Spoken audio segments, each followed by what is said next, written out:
Let's be honest. Do you believe your dog pulls on the leash? Maybe it's you who's pulling. Maybe not with your hands, but with your expectations, with your pressure, with your constant urging for him to behave. But I just want harmony, you say. Take a step back and look at your walks. You get annoyed when he stops to sniff something, or when he absolutely has to go to a certain place.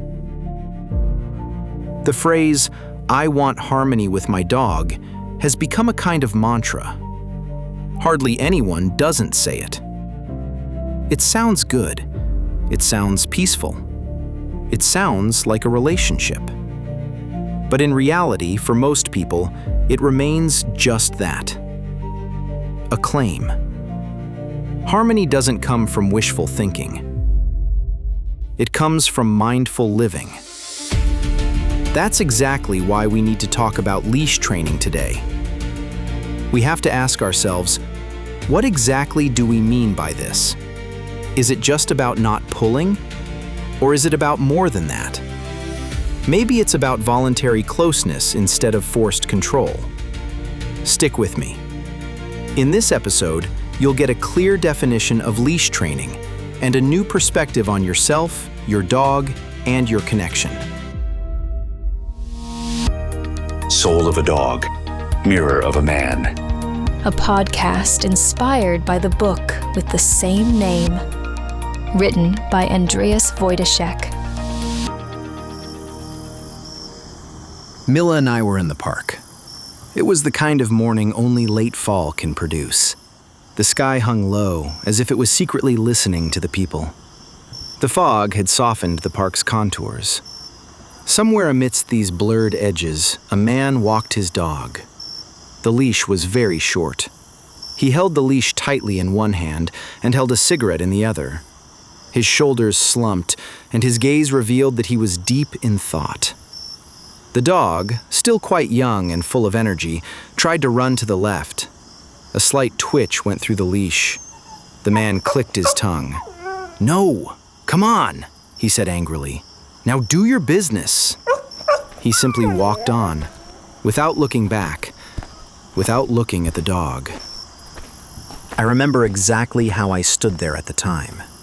Milla, next to me, my rescue dog, just adopted from the shelter, curious and full of questions about the world and especially about me.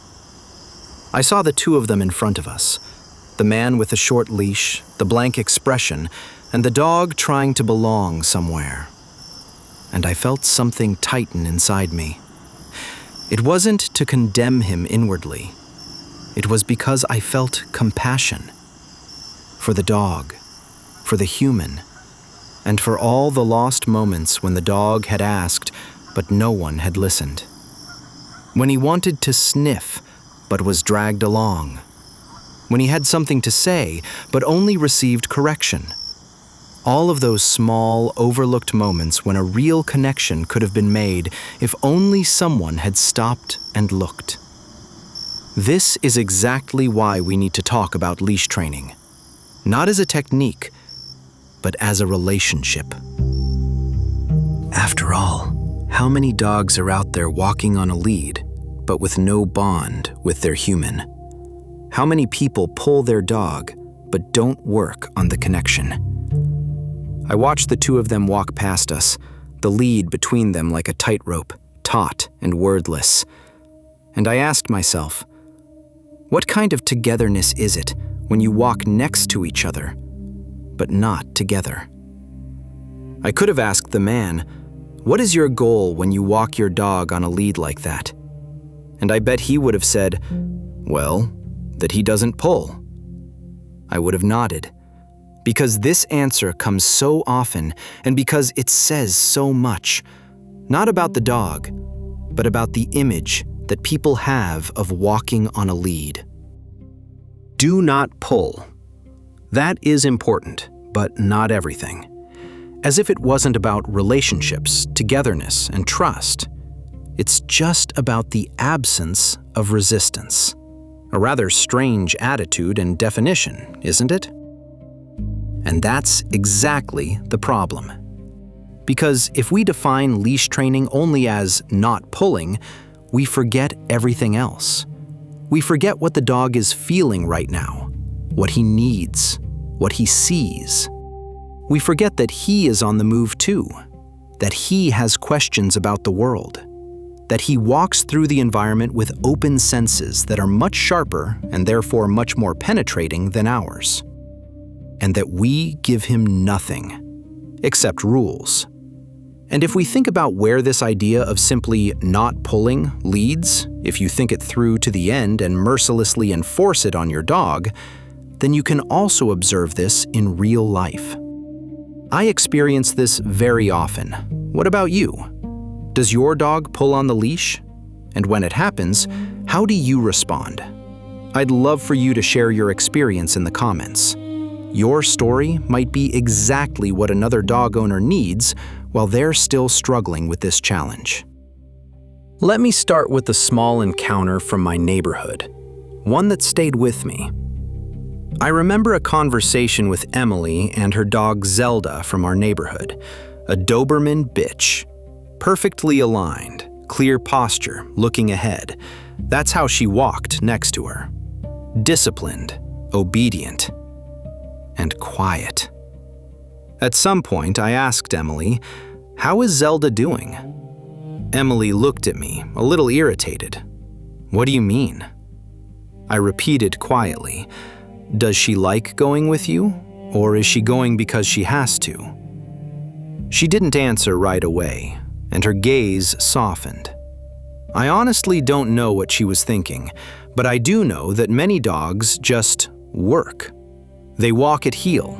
They don't pull, they don't sniff, they don't ask. They follow. But that is not a connection. That is not trust. That is mere obedience. And that is cheap if it comes from fear or resignation. If you ask people whose dog walks perfectly and without interruption at their side, you will almost always get the same answers. "I've been working for a long time to stop him pulling," they say. And if you then ask further, "Is he allowed to sniff?" you hear, "Well, sometimes, if I allow it." "Is he allowed to stand still?" "That depends, if it's not too long." "Can he decide which way to go?" "Of course not. He's supposed to follow me. After all, he should follow my lead." And then I ask myself inwardly, or sometimes, unfortunately, out loud, what exactly is he allowed to decide for himself? And then there is often silence. The sentence comes up really often. I want my dog to follow my lead. But what does that really mean? Is it blind obedience? Hardly. Orientation cannot develop if every decision is nipped in the bud. If the dog is not even allowed to experience what happens when he thinks for himself, feels for himself, chooses for himself. If everything is automatically corrected, not rudely, not maliciously, just reflexively, then there is no dialogue. Then a pattern develops. The dog walks next to you because he has to, not because he wants to, not because he senses a connection, but because he has no other choice. And what then looks like orientation is often nothing more than the result of constant interruption, behavior that is not voluntary but precautionary, for lack of alternatives. And this is precisely why genuine voluntariness is so precious. And you must remember this sentence. Voluntariness can only arise if there is any choice at all. And that is exactly the point. Many dogs follow because they have no other choice. Not because they want to, not because they trust you, but because they have learned, if I pull, something unpleasant will happen. If I stop, I will be pulled onwards. If I find something interesting or notice an exciting scent, my human says no. So, I just walk next to him, without asking, without feeling, without living. Do you notice anything?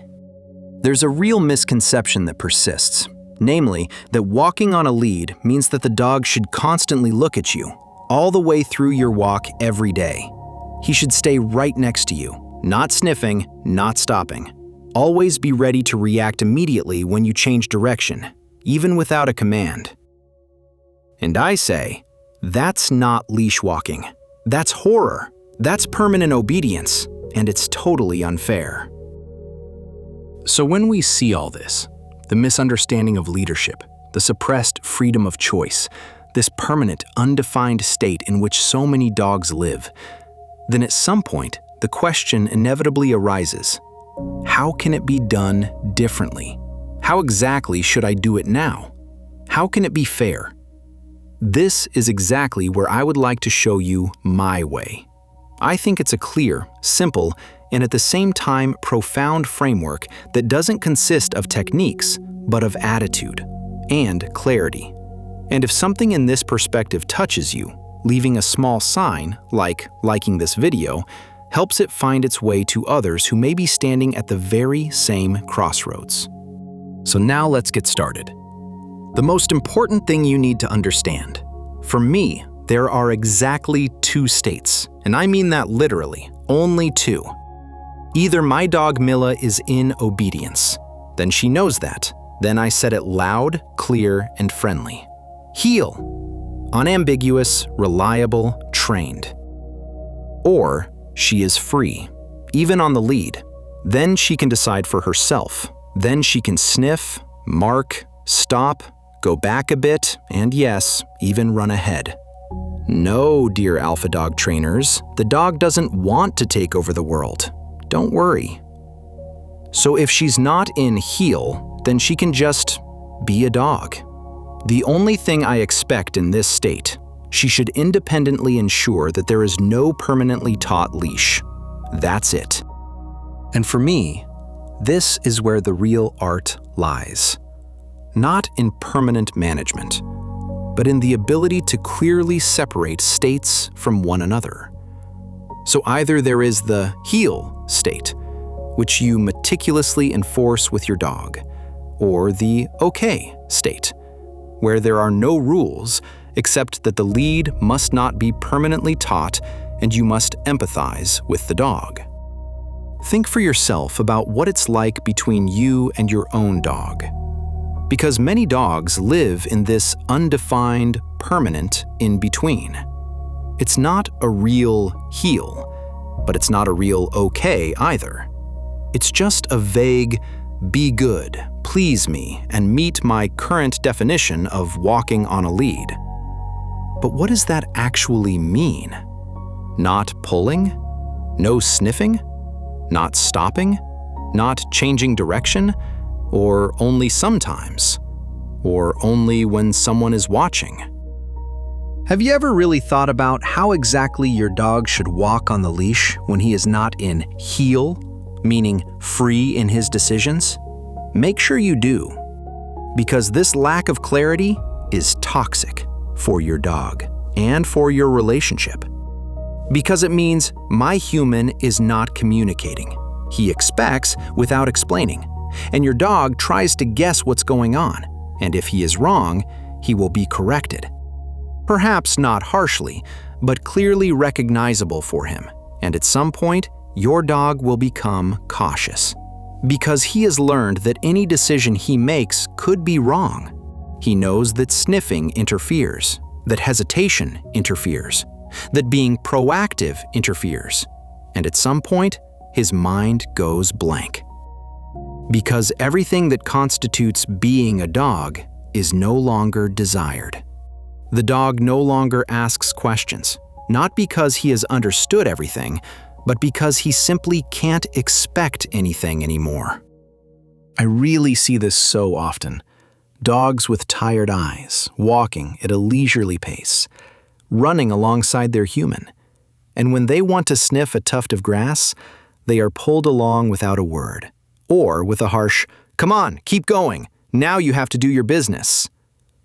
These dogs usually lower their heads and move on. No protest, no hesitation, just submission. And I often think to myself, how long has it been since the dog realized that his wishes don't count? Years? Studies have shown that dogs show significantly less stress-related behavior in an environment with clear rules. For example, one of these studies was conducted by the University of Bristol. The study found that dogs living in predictable and clearly structured environments react much more calmly and cooperatively than dogs living in inconsistent or contradictory environments. But of course, this does not mean that the rules have to be strict, but that they are understandable. A dog that knows, now it's heel, and in a moment the command is okay, can relax, because he doesn't have to guess, because he doesn't have to become a mind reader for his human, because he's not constantly checking to see if he's doing something wrong. This clarity has an incredibly relieving effect on dogs, emotionally, physically, and also neurologically. The University of Helsinki conducted a study investigating how self-determined sniffing phases affect dogs' behavior. The study involved giving dogs specific free spaces and then analyzing their behavior on structured walks. And here's the thing. The dogs that were regularly allowed to decide where they sniffed and how long they were allowed to stay in one place showed significantly more willingness to cooperate, to orient themselves towards humans, to engage in genuine dialogue. Why do you think that is? Well, it's because they didn't feel pressured. Their needs were met. They didn't have to fight to be seen. Their humans showed them respect and understood that dogs have completely different needs. And that's the key for me. Not the training, but understanding. A walk is not a permanent march of obedience. It is an invitation to the dog and also to yourself. An invitation to experience together, to discover together, to decide together, to feel together. When Milla is not running with me in obedience, this walk belongs to her first and foremost. It's her time, her world, her window to the outside world. And it's my job to accompany her, not primarily to control her. In concrete terms, this means I let her stand still. I let her sniff around. I accompany her when she wants to take a step back because she detects a scent that I can't perceive, but which may mean everything to her. We must never forget, the world that we humans see, smell, hear, is only a fraction of what a dog perceives. Our perception is limited. Well, let's say it's simply not there compared to a dog. For dogs, a walk is an endless stream of scents, sounds, and vibrations. Their sense of smell is up to 100,000 times more sensitive than ours. They can distinguish individual scent molecules where we only perceive fresh air. Their ears perceive sounds that go far beyond our hearing threshold. Even the quietest frequencies that we don't even notice send them information about proximity, distance, and direction. And their sense of sight is also more specialized, especially for movement, for fine patterns in twilight. What we think is an ordinary walk is a complex experience for the dog, full of stories, stimuli, and decisions. It is important that you think about this when you take your dog for a walk. That's why it's natural for me not to interrupt this world just because I can't grasp it myself. It's Milla's world, her rhythm, her millennia-old canine destiny, her very own moment. And I am there, not as an interruption, but as her companion. I remain silent when she decides to savor a trail. I don't interrupt when she marks or reorients herself. I don't follow blindly, but I give space. I observe what she feels, and I try to give her the peace and quiet she needs to be completely dog. And in these moments, I learn how deep the connection really goes when you don't ask for anything, but allow everything that doesn't disrupt the relationship. The only rule remains: the leash should not be permanently under tension. If it is, I gently remind her, or ask myself, whether I should pause or take a few steps back. Maybe Milla wants to go to a certain place. Maybe there's a smell that's calling her. Maybe she just needs that little extra moment. Then it's not her job to correct herself, but mine to react empathetically. Not to stoically stick to my own path.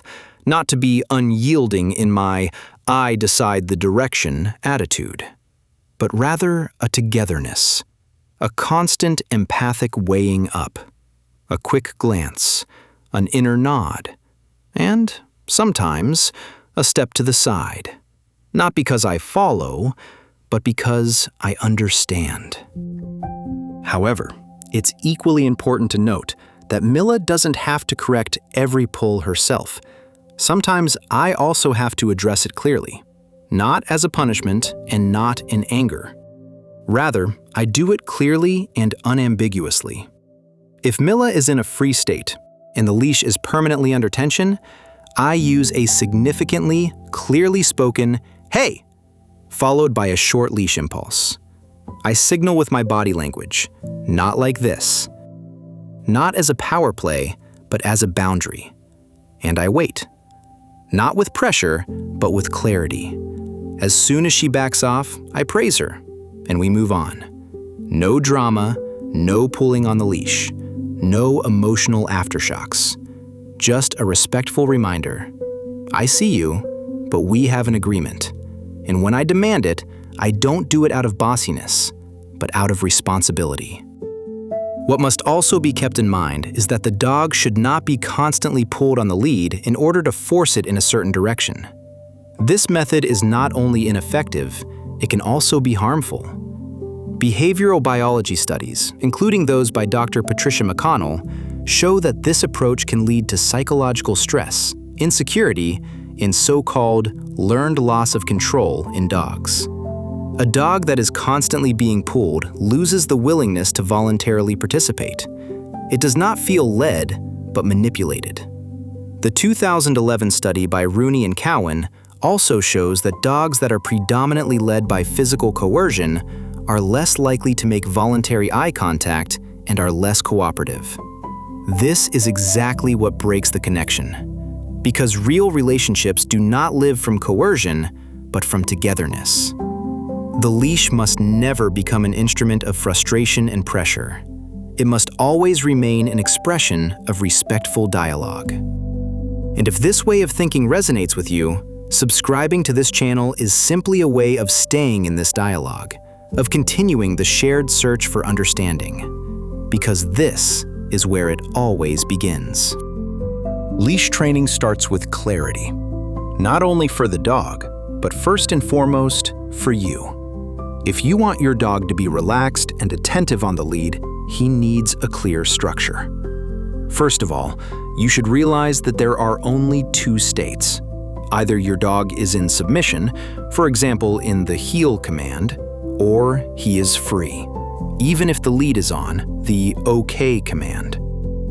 In the first case, he should orientate himself towards you, stay close to you, and be attentive. This is important in narrow passages, in road traffic, and when control is necessary, such as during encounters with other dogs that are very excited or even aggressive. In the second case, he can decide for himself where he goes, what he sniffs, and how long he stands still, as long as he doesn't keep pulling on the lead. This distinction is really important. You need to communicate clearly so that your dog understands this. So say "heel" clearly when you take the lead, and actively release this command again and again, with another command such as "break," "free," or "OK." Please only use one release command. Dogs need this clarity. There shouldn't be a single moment on your walk together where you forget to release a subordination command such as "heel." It is equally important to keep an eye on the leash. not just the dog, but what the lead is showing you. If it is taut, it means that one of you is not listening. If you notice this, don't react with pressure, anger, or impatience. Stop, speak clearly to your dog, "Hey," and give him the chance to correct himself. If this is not enough, give a short and clear leash impulse. Think of it as a nudge, not a hard jerk. If your dog then engages with you again and looks at you, praise him vigorously. "Yes, great, well done," and continue walking in a relaxed manner. With dogs that have learned to pull permanently and are not interested in anything except what is in front of them, training starts on a different level. You don't need treats. You don't need distractions. You need a clear plan. Because the first step here is always relationship building. The very first thing you need to do is get your dog's attention back on you. Not through bribery such as treats, but through movement and structure. It's important not to start this training immediately outside on an exciting walk, but in a controlled, low-stimulus environment. Your own garden or a quiet, secluded area is best suited for this. There are fewer distractions, fewer smells, no strange dogs, and therefore the best conditions for your dog to concentrate on you. The quieter the environment, the more likely your dog will be able to perceive you and react to your signals. Only when this works reliably can you gradually transfer the training to busier situations. And this is how you train. You start walking, and as soon as the dog starts to pull, you speak to him in a prompting and friendly manner. For example, with a clear signal such as, "Hey, come this way," and then consciously turn completely in the other direction. Not abruptly and not frantically, but clearly, invitingly, and purposefully. If the dog doesn't go with you, give a clear but fair signal on the lead. No force, just a consistent, "Watch out." As soon as the dog reacts and goes with you again, continue walking and praise your dog extensively as you walk. "Yes, fine. That's right. Good boy." You turn your direction again if he runs ahead and doesn't pay attention to you. And again, until your dog starts to watch you, not out of insecurity, but because he now slowly realizes that you are leading. This change of direction is not a punishment, but an exercise in attention. The dog learns that its behavior has consequences, and that these consequences are not punishment, but change. Behavioral scientists refer to this as engagement drill. You get the dog to focus on you through simple, repeated changes of direction because you have become the orientation. With this form of work, it is very important that no food reward is used. The objective is for the dog to be by your side, not due to the food, but solely because of your presence. Relationship work. Later, of course, you can build on this, refine it, and make it more precise with rewards. But in the beginning, it's all about leadership and your relationship with your dog. That's why maximum positive praise is so important when the dog starts to focus on you again. So never forget honest, joyful praise. When you feel that your dog is becoming calmer, more attentive, starts to watch you, then you can vary the pace slightly and stop talking to your dog when changing direction. Sometimes walk slower, sometimes faster. Stop in between. The dog will start to mirror you, not because you are constantly calling him, but because you radiate clarity. Now you already have the basis. He pays attention to you. He waits for you to start walking. And if he pulls again, well, then you repeat the exercise, always calmly, always consistently, without harsh words, without negative emotions, only through your self-confident behavior. Only when this basis has been established can you begin to bring the dog into the heel position. Now it's time to shape the behavior, not through coercion, but through so-called free shaping. This means that you reinforce every little moment in which the dog assumes exactly the right position. A perfect step next to you? Praise. Eye contact? Confirmation. You give the dog feedback on what you want, without constantly correcting him. Body language also plays an important role now. Walk upright, with clear alignment. Your shoulders point forward, your gaze is calm. You lead the walk with attitude, literally. Dogs are extremely sensitive to their human's body energy. If you are centered, your dog will be too. If you encounter distractions, for example, a car, another dog, a bird, then stay calm. If your dog remains responsive, confirm this by praising him lavishly, also with treats.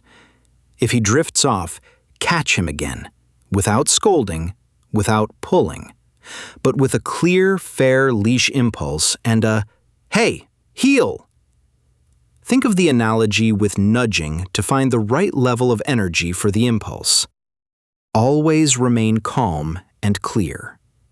Breaks are also part of this. Alternate work time with playtime. After a period of following you, your dog can sniff around again. Then, clearly command him to heel. This will teach him to differentiate between the two phases, and he will be able to concentrate better when it matters. If you do this consistently, regularly, clearly, and kindly, you will have a dog by your side that not only doesn't pull, but is really with you. Not because he is afraid, not because he is trained, but because he trusts you. And because you have shown, I am there. I am leading. And you can join me. It is also important that you do not overwhelm your dog with increasingly challenging tasks. Leash training should always be gradually built up and adapted to your dog's stage of development. Start in a quiet, low-stimulus environment, such as your garden. Once your dog has mastered this, you can take him to a livelier environment for training, such as a quiet path or side street. Next, train on a main road with more stimuli and movement. Only when your dog remains calm in these situations should you take him to busier environments, such as a pedestrian zone or market, to train his heel work. This ensures that your dog can build on previous experiences in any new environment without being overwhelmed. Only those who feel safe can concentrate, and only those who can concentrate can maintain a relationship. The truth is that dogs that feel safe don't need constant boundaries. They can orient themselves if you let them. You have to trust them to take on their share of the responsibility and make their own decisions. That is leadership. Not as a technique, but as an attitude. No playing with power, no urge to control. Just presence, trust, consideration, and a calm decision that this walk is not a test, but a wonderful moment of togetherness. And that's exactly what I want for all dogs. That they feel, my human is not blindly demanding. He leads with clarity, with fairness, with structure, and with the courage to let go. What are we left with in the end? A dog that works, or a dog that feels? A walk where no one makes mistakes, or a walk where both are genuine? A dog that looks at you because it has to, or because it wants to?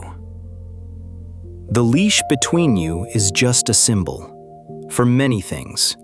For control, for connection, for fear, for trust, for relationship. But it's no substitute for what really matters. Communication, security, clarity. If your dog never pulls, but also never asks, then you may not have created obedience, but indifference. If your dog is constantly pulling, constantly searching, constantly jumping, then you may not have given any guidance, but only freedom without direction. Neither is a goal. Neither is a relationship. Relationship lives in balance, in rhythm, in a steady dance, in the clear alternation of structure and trust. And that starts with you, not with your dog. So when you take your dog out today, take the lead. And before you set off, make it clear to yourself, there will only be 2 states between the 2 of us on this walk. Do I want my dog to be with me, or do I want him to be allowed to be with himself? And if you know that, then tell him, always, not through thoughts, not through insecurity, but through your behavior and clear commands, through your voice, through your body language. Say heel and lead, or say okay and accompany, but never blur the line in between. If you structure it so clearly defined, you will experience what real leash training means. Not control, not position, but relationship. And everything else grows from this relationship, all by itself. You will notice your dog is asking again, because he finally gets answers. You will see your dog relaxes, because you have stopped confusing him internally. He is allowed to make decisions, and his wishes are taken into account. And you will feel you are walking together, not because the leash is holding you, but because something much stronger is there.